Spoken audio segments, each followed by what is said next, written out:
Hello and welcome to Around the Clock. I'm your host, Yolanda Greaves. Today we are very fortunate to have Ashland's newest police chief, Chief Cara Rossi, come in and speak with us. Chief Rossi, welcome to Around the Clock. Thank you very much. And I would say welcome to Ashland, but you've been here a while in different capacities. Tell us first a little bit about yourself and growing up here in town. Sure. Well, my family moved here in 1977. I was a second grader at the Pitaway School. I've lived here ever since. I've worked in, another municipality, but I've always lived in Ashland. I raised my daughters here. We all went to Ashland High School. In all its various forms. All its various forms, the new, the old, the middle school.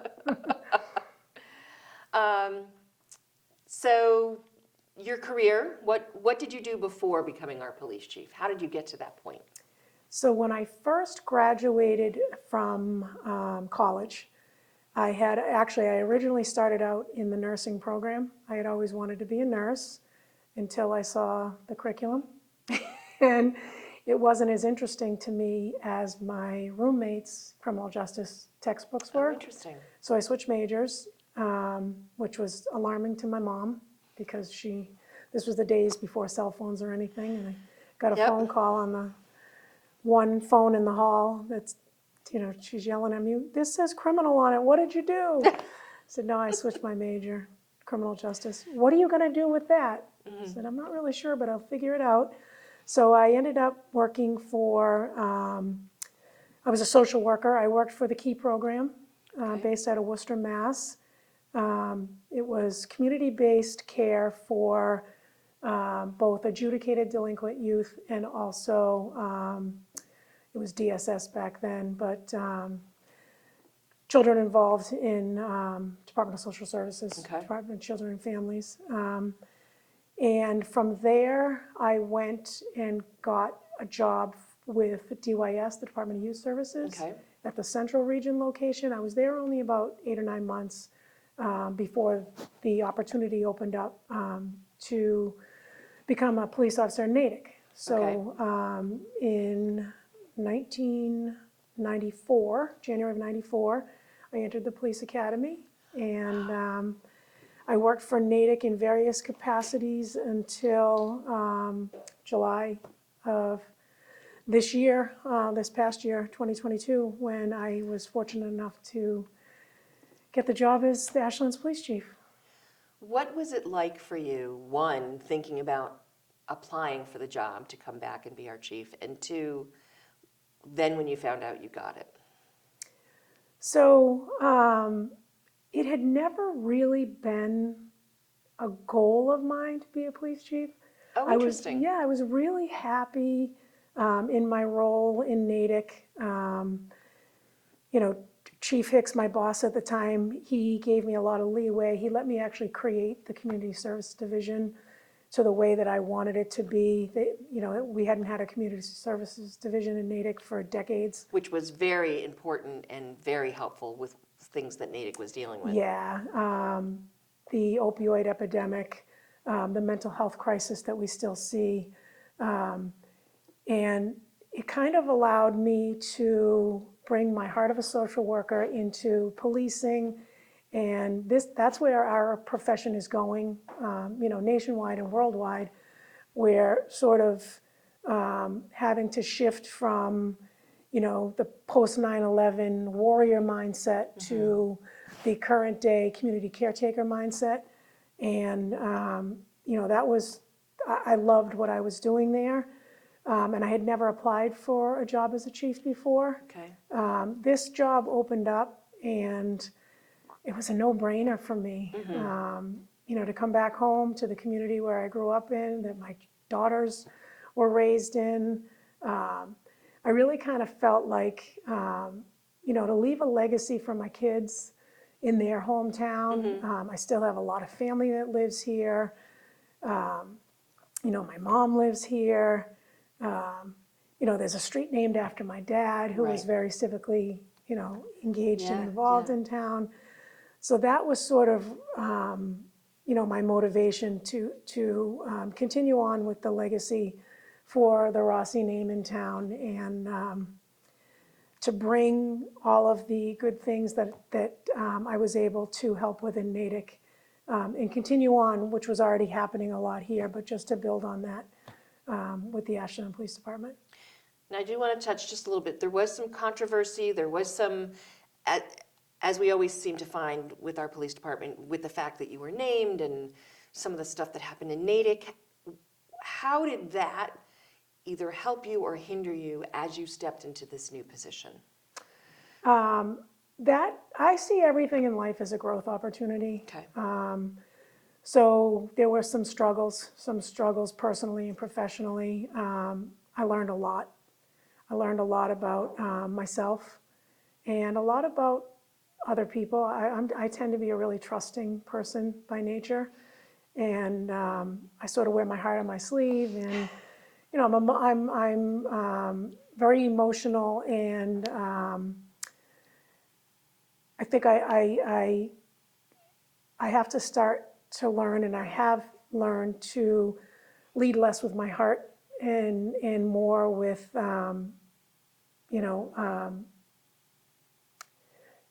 less with my heart. I'll leave it at that. And it was a growth opportunity. I'm thrilled that, the select board and the town manager, Michael, has been fantastic, and the support that I received.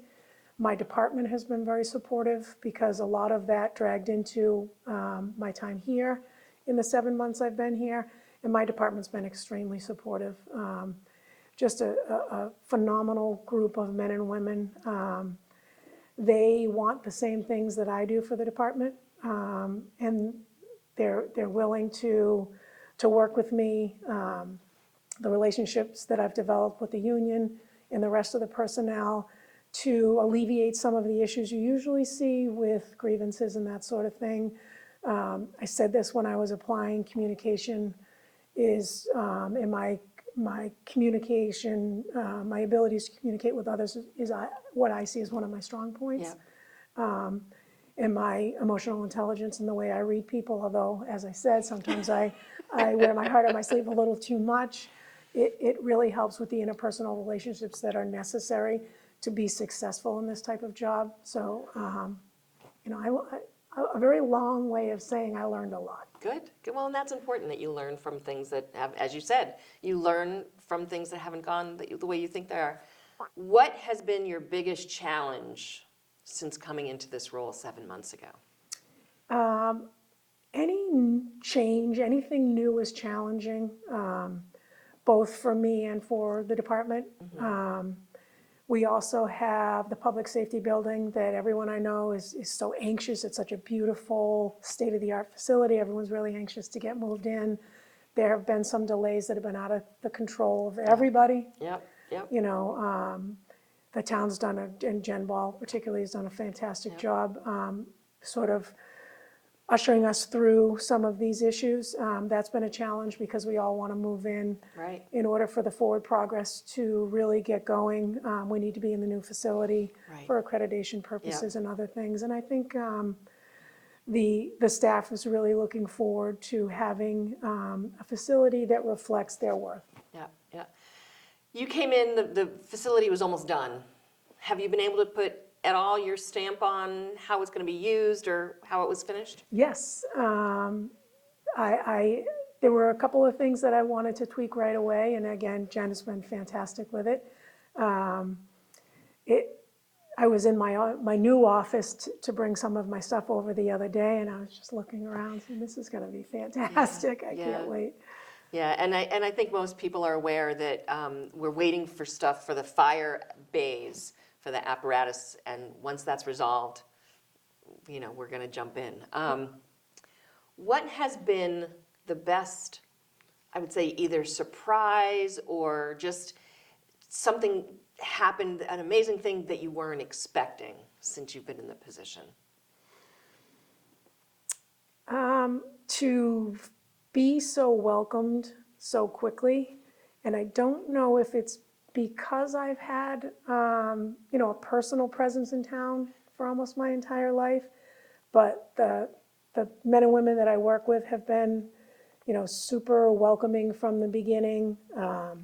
The other department heads and the other town employees have been great. to see people around town. I'll run into parents of kids that I went to high school with, and everyone's so excited, and it's been surprising to me that so many people have been watching my career that I didn't realize, and to have so many people tell me how proud they are that I'm in this role now has been surprising and humbling. So a lot of people go, oh, first female chief here in Ashland. Do you think of it that way, or do you just think of it as the next step in your career? Because I'm one of those women who, I always think it's great when we see women's, as they say, break that glass ceiling. But does it feel different than just any other new chief, the fact that you're our first female chief? I mean, I've been doing this for my whole adult life. Right. I was first full-time female officer. There were 3 of us that were hired, so Natick had never had any female officers before. First supervisor ever, female. So it's been a series of firsts for me. Yes, I'm very, very proud to be the first female chief, but it's not something that I'm cognizant of always. Okay. I don't make decisions based on gender or anything. But certainly, I mean, it's phenomenal. Women still make up, about 1% of chiefs, 3% of command staff, nationwide and even worldwide. I mean, those numbers, I think the next time we do a survey, I think those numbers will increase to be, at least 3 to 5%, which is still really low, but we've come a long way. As far as staffing diversity, it's something that I'm very well aware of. We do have another female officer who's in the police academy now. Oh, nice. That's great. Which is great, and we have a lateral transfer coming over that is Polish and, first generation American. Nice. Actually, I can't recall specifically, but he may have been born in Poland and immigrated here.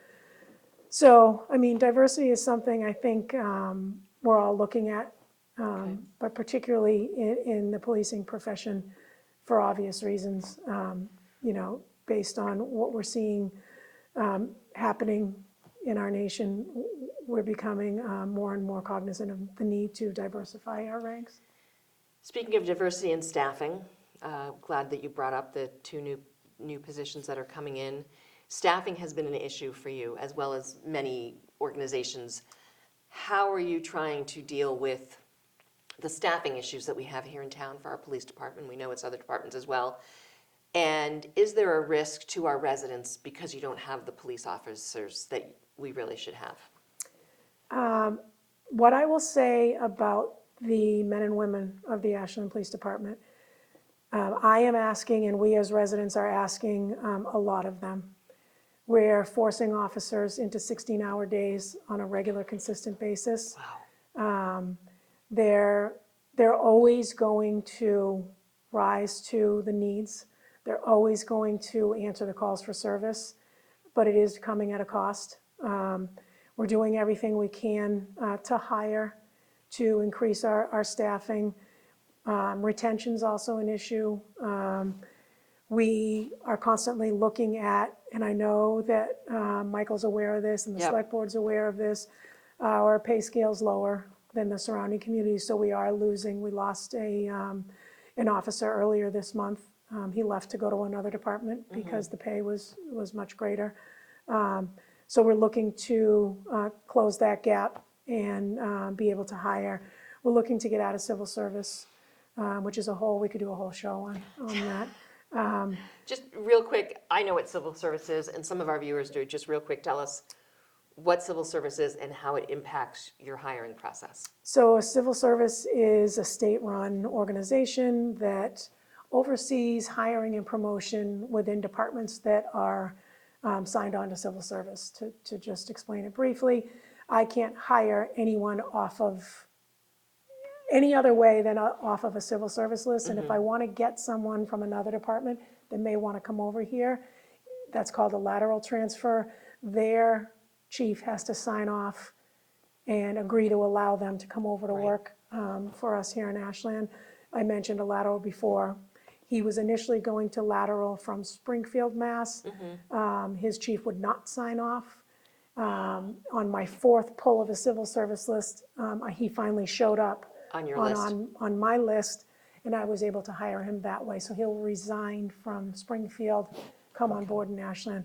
But it would make it much easier hiring. That way, we could hire the most qualified, the most interested, the best fit for Ashland, and not be tied to a list that's based solely on a test score. Right. I know since I'm in my 11th year as a select board, we've gone through a number of police chiefs, and I know all of them have talked about this process. So I hope that you get the opportunity, and I expect you will get the opportunity to work with our police unions and make that happen. Because as you said, part of it is just getting a better quality police officer who wants to be here. Yep. So, good.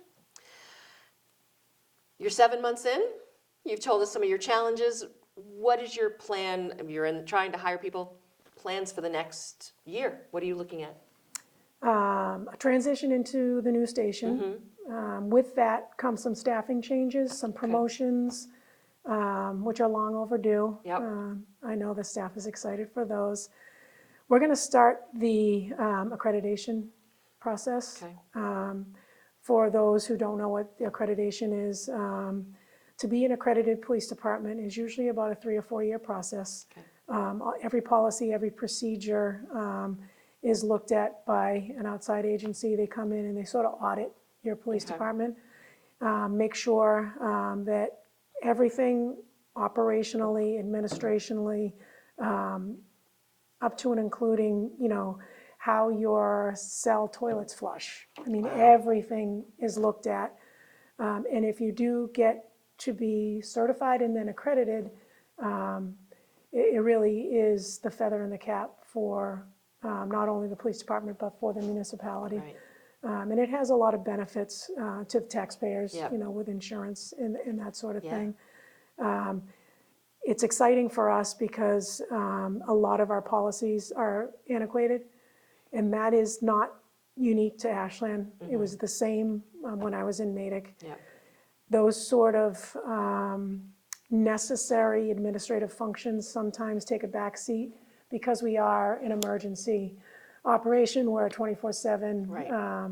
Rapid response department, that some of those things get pushed aside. We'll take care of that tomorrow, because it's not something that has a lot of oversight unless you particularly assign someone to it, Right. which we're going to do.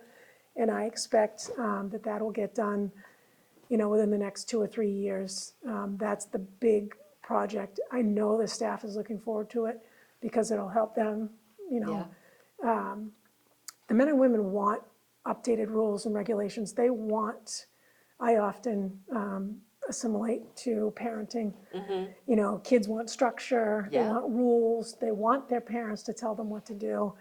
It just makes life simpler, and it takes some of the pressure off. The men and women have a pressure-filled day enough without having as to a police worry officer, it's about. got to be, just the stress of that. Just every day, all day, just constantly being aware and hypervigilant is a necessity. So to take that off their plate, so they know exactly what is expected, every single piece of the operational aspect of our department is something that they're welcoming. So I don't anticipate a huge problem with unions, when we're trying to initiate new policies. It's all in their best interest, and they know it, so. Good. So, and accreditation is a great thing. I remember when the schools were able to do it once the new high school, new high school, it's now almost 16 years old. We're Yep. about to get another new school.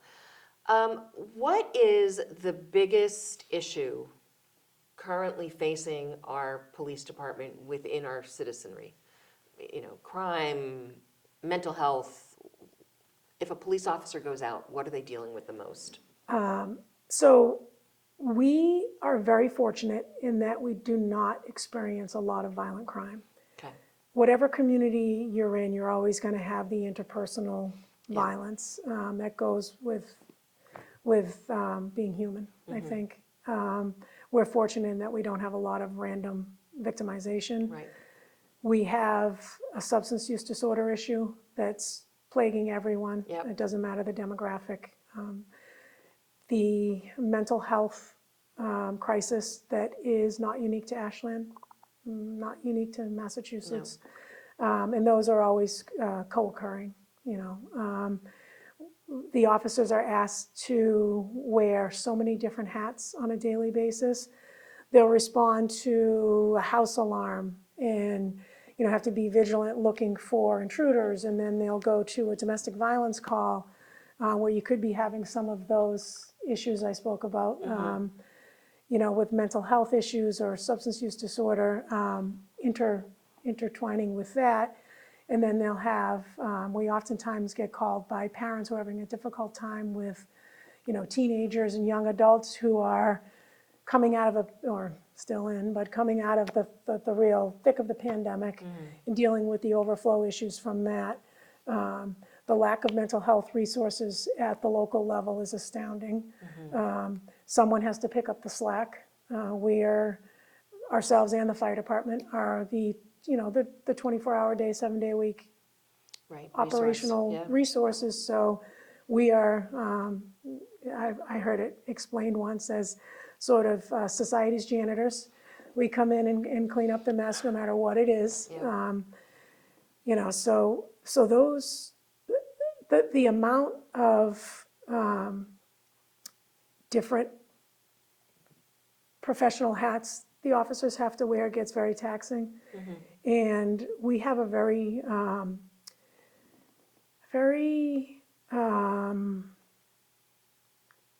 the group, they care, very caring. I was trying to find the right word to say it. They internalize a lot of the different things that we see on a day-to-day basis, and it gets to be a lot for them. So I worry a lot about the mental health of our the officers. first responders. Yeah, police and fire. Yep. It takes a toll. So part of the initiative in the next year or so, and I know I've spoken to Lieutenant Briggs, who's definitely try to say this again, a subject matter expert with mental health. He's got advanced degrees in counseling. We realize that part of our efforts going forward is taking care of our own personnel. And what they see and do on a regular basis would really affect anyone.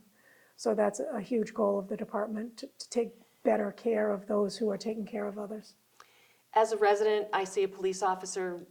Is there something I can do to support our police officers in a way? Say a hello or coffee or drop food. I mean, I think so we can support our own. Yeah, we're very, very fortunate in this community. We have a lot of support. Very vocal support too. That's what, I think that the little things like seeing an officer out and about and waving, saying hello, seeing past the uniform to the moms and dads and husbands and wives and daughters and sons that we are when we go home is important.